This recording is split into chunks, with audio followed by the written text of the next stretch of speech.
আজ আপনাদের দেখাবো গবাদি পশুকে লাম্পি স্কিন ডিজিজ আক্রমণ করলে কখন ভ্যাকসিন বা অ্যান্টিবায়োটিক ইনজেকশন করা যাবে আর কখন অ্যান্টিবায়োটিক ইনজেকশন করা যাবে না এই বিষয় নিয়ে। তো গবাদি পশুর লাম্পি স্কিন ডিজিজ আক্রমণ করলে গবাদি পশুর পা প্রথম অবস্থায় ফুলে যায়। তো ফুলে যাওয়া মাত্র আপনার অ্যান্টিবায়োটিক ইনজেকশন করার দরকার নাই। শুধু ব্যথার ট্যাবলেট আর জ্বর ট্যাবলেট খাওয়ালেই হবে। আর যখন দেখা গেল পা ফোলার কয়েকদিন পর বা ১০ থেকে ১২ দিন বা ৪-৫ দিন পর দেখা যাবে যে আপনার পা যে ফোলা অংশটার পাশেই আপনার পায়ের নিচে দেখবেন এক জায়গায় কালো অংশ একটা পয়সার মতো একটা গোল হবে।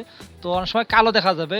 তো এখান থেকে অনেক সময় রস আসে, তারপর পুঁজ-টুঁজ আসতে পারে বা এইভাবে আপনার দেখা যাচ্ছে আস্তে, আস্তে কালো হয়ে এখান থেকে ঘাটা আস্তে, আস্তে এখান থেকে বৃদ্ধি হবে। তো এই ক্ষেত্রে যখন আপনাদের লাম্পির মতো ঘাটা আপনার ফুটে যাবে বা আপনার রসায়নি আসা শুরু হবে, তখন আপনারা অ্যান্টিবায়োটিক ইনজেকশন ব্যবহার করা শুরু করেন, পেনিসিলিন ইনজেকশন। যেমন আপনার কম্বিপেন আছে বা আরও অনেক কোম্পানির আছে, তাও আপনারা এই ইনজেকশনগুলো ব্যবহার করেন। তারপর অ্যান্টিস্ট্যান্ড ব্যবহার করবেন বা আপনার লেবুর রস খাওয়াবেন। তাহলে দেখবেন যে আস্তে, আস্তে আপনার পশুটি আপনার সুস্থর পথে চলে যাবে। তো অ্যান্টিবায়োটিক ইনজেকশন আপনারা পা ফোলা মাত্রই ব্যবহার করবেন না। তো পা ফুলে যাওয়ার পর যখন পয়সার মতন হবে, চাটকি হবে, হওয়ার পর সেখানে যে রসায়নি আসবে, তখন আপনাদেরকে অবশ্যই অ্যান্টিবায়োটিক ইনজেকশন বা ট্যাবলেট আপনারা ব্যবহার করতে পারবেন বা খাওয়াতে পারবেন। তার আগে অ্যান্টিবায়োটিক ব্যবহার করলে আপনার বিপরীত হবে। তো লাম্পি স্কিন ডিজিজ আক্রমণ করলে অনেক সময় দেখা যায় ছোট গোটা আপনার ব্যাপক ওঠে। তো কিছু ক্ষেত্রে দেখা যায় যে আপনার ১টি বা ২টি গোটা ওঠে এবং গোটাটা বা অনেক বড় একটা ফোঁড়ের মতো ওঠে। তো এক্ষেত্রে আপনাদের যখন আপনার ফোঁড়ের মাথাটা আপনার আউলে যাবে বা সেখানে লাল হবে, অথবা সেখান থেকে আপনার রস আসতেছে বা পুঁজ আসার ইয়ে আছে, তখন আপনাদেরকে অ্যান্টিবায়োটিক ইনজেকশন ব্যবহার করতে পারবেন। তার আগে কোনো অ্যান্টিবায়োটিক আপনার ইনজেকশন করা যাবে না। তো গবাদি পশুর শরীরে ১ম যখন লাম্পি আক্রমণ করে, তখন আপনার শরীরের মধ্যে কিছু আপনার গোটা ওঠে। তো এই গোটা ওঠা মাত্রই আপনারা চিকিৎসা করবেন না। এই গোটা উঠলে আপনার ১ম অবস্থায় ওঠা মাত্রই আপনার শরীরে প্রচুর ব্যথা থাকবে এবং এই রোগটা যে আপনার ধরে ভাইরাসটা প্রচুর শক্তিশালী। তো শরীরে থাকাকালীন অবস্থায় শরীর অনেকটা হালকা হয়, দুর্বল হয়, খাওয়ার রুচি কমে যায়। এ কারণে শরীরটা অনেক হালকা হয়। এই সময় আপনাদেরকে কোনো প্রকার অ্যান্টিবায়োটিক ইনজেকশন ব্যবহার করা যাবে না। যদি অ্যান্টিবায়োটিক ইনজেকশন ব্যবহার করেন, তাহলে পশুটি এমনিতে ভাইরাসের কারণে দুর্বল। আর অ্যান্টিবায়োটিক ব্যবহার করেন, তাহলে আরও দুর্বল হয়ে পশুটি খুব দ্রুত আপনার নষ্ট হতে পারে, মারা যেতে পারে।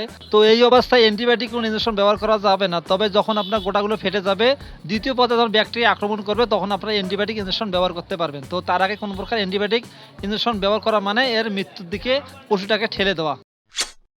গবাদি পশুকে লাম্পি স্কিন ডিজিজ আক্রমণ করলে অনেক ক্ষেত্রে আপনার সিনা ফোলে, আপনার গলার নিচে এবং ২ পায়ের মাঝখানে। তো আপনার পানি জমে, মূলত এখানে প্রচুর পানি জমে। পানি জমার কারণে আপনার সিনাটা ফুলে।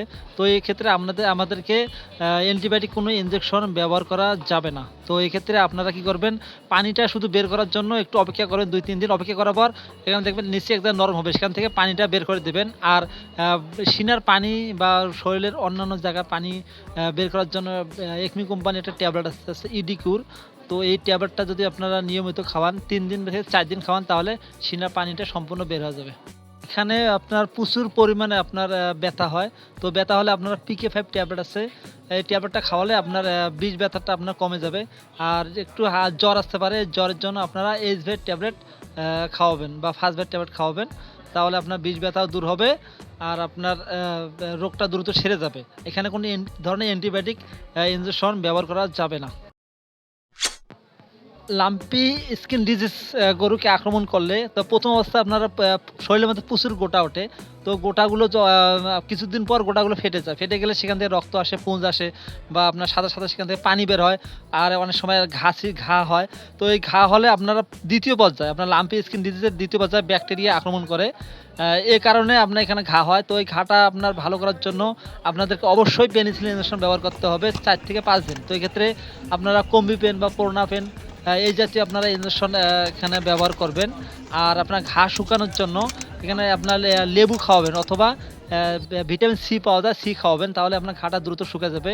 এখানে আপনারা প্রতিদিন দিনে ২ থেকে ৩ বার আপনার ভায়োডিন দিয়ে পরিষ্কার করবেন। আর আইভারটিন একটা পাওয়া যায়, ড্রপ পাওয়া যায়। ড্রপটা যদি ব্যবহার করেন, তো এখানে আপনার মশা মাছি যেহেতু বসে, তো এই ড্রপটা ব্যবহার করলে আপনার মশা মাছি যে বাচ্চাগুলো নির্মূল করবে, যে পোকা হয় পোকা বের করবে এবং ঘাটা শুকানোর জন্য কাজ করবে। তো আইভারটিন প্রোন এখানে ব্যবহার করতে হবে। আর আপনাদেরকে তো আপনার ব্যাকটেরিয়ার আপনার আরও কিছু আপনার চিকিৎসা আছে। তো চিকিৎসাগুলো আপনারা বিভিন্ন রকম চিকিৎসা করবেন।